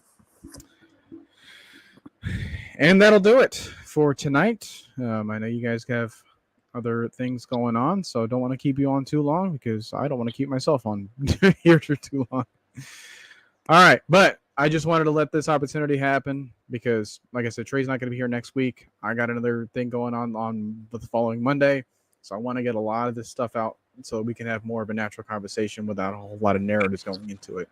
And I don't want to dominate that conversation, so I want to get everything out here and then just chop it up with him. So, any last thoughts that you want to say? Because you're not going to have... Hey, man, before I go back to school, man, please make this Sunday a good Sunday. I want to be able to blast music tomorrow at 4 o'clock after this game is over with and not sit and eat my food in depression. Thank you. And with that, we'll see y'all later. Hopefully we'll have a win. Let's do it.